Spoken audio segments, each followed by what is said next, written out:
Comment faire pour améliorer votre expression écrite? Quand vous rédigez un écrit d'invention, un écrit d'argumentation, vous devez imaginer des choses, avoir des idées, mais vous devez aussi savoir les formuler de manière correcte et même, c'est mieux, élégante pour vous attirer la meilleure note possible. Alors voici un élément qui est grammatical, qui vient de la grammaire, qui peut vous aider à améliorer votre expression écrite. Il s'agit des reprises nominales. Alors les reprises nominales, c'est ce qui permet d'éviter les répétitions.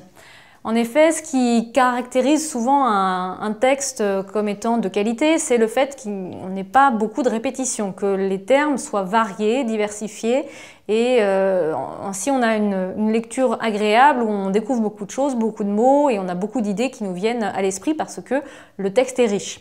Alors souvent, quand on doit exprimer une idée, nous, on n'a pas une richesse de pensée aussi développée que ça, et donc c'est souvent le même mot qui nous vient à l'esprit. Alors, pour éviter ça, pour éviter ces répétitions, vous pouvez avoir recours à ces reprises nominales. Qu'est-ce qu'une reprise nominale?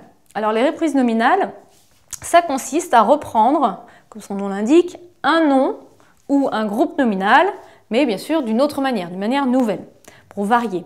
Alors, un nom, exemple de nom propre, Michel, prénom, ou vous pouvez avoir un nom de ville, un nom de famille, etc. Exemple de nom commun, château.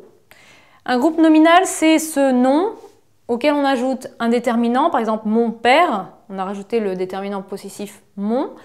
Parfois on ajoute un déterminant et puis aussi un adjectif. Là on a mon frère aîné. Aîné c'est un adjectif qui qualifie le frère. Et puis on a rajouté aussi le déterminant possessif mon.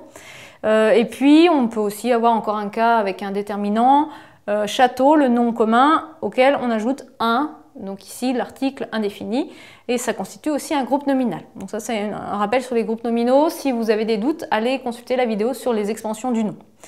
Alors comment est-ce qu'on reprend ce nom ou ce groupe nominal de manière nouvelle? Eh bien il y a plusieurs possibilités. La première possibilité c'est de changer le déterminant. Donc, je vous ai dit là c'est mon ou un.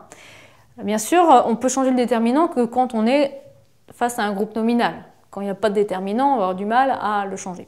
Donc on va changer le déterminant. Ici j'ai pris l'exemple de frère par exemple, et au lieu de mettre le déterminant possessif mon, on peut mettre un déterminant démonstratif, ici ce.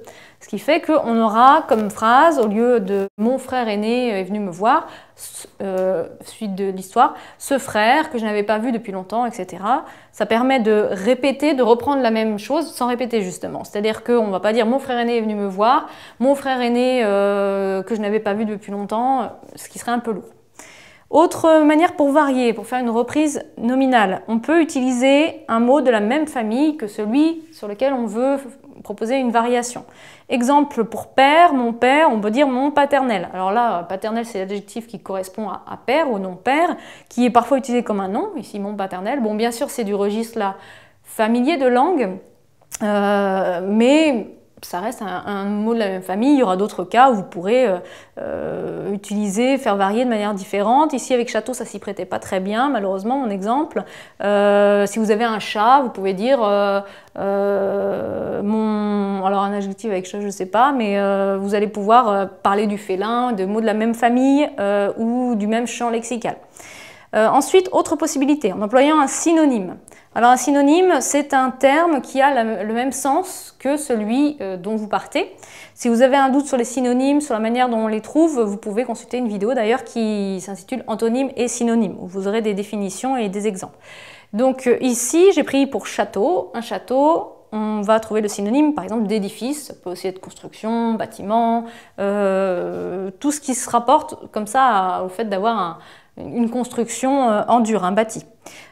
Pour le père, le frère, on trouverait d'autres synonymes, pas forcément évident, mais dans tous les cas, on est obligé des fois de réfléchir, voire de consulter un dictionnaire des synonymes. Et puis, dernier élément, dernière possibilité pour faire une reprise nominale, en recourant à une périphrase. Alors, une périphrase, c'est un terme un peu compliqué, mais qui veut juste dire que vous dites en plusieurs mots ce que vous pourriez dire en un seul mot. Exemple, pour, je vais vous laisser deviner justement, l'homme grâce auquel je suis au monde, je suis venu au monde, je suis né, eh bien c'est une périphrase, c'est-à-dire que c'est une formule assez longue qui est là pour remplacer mon père, Mon père, c'est l'homme grâce auquel je suis au monde. La périphrase, dans ce sens-là, en tout cas celle que je viens de vous proposer, elle ressemble un peu à une devinette. C'est une toute petite proposition ou une mini-phrase à travers laquelle vous pouvez deviner un mot qui a été utilisé auparavant ou qui n'est pas utilisé mais qu'il faut deviner. Donc tous ces trucs, en quelque sorte, tous ces conseils vous permettent de faire des reprises nominales pour varier votre texte et éviter les répétitions.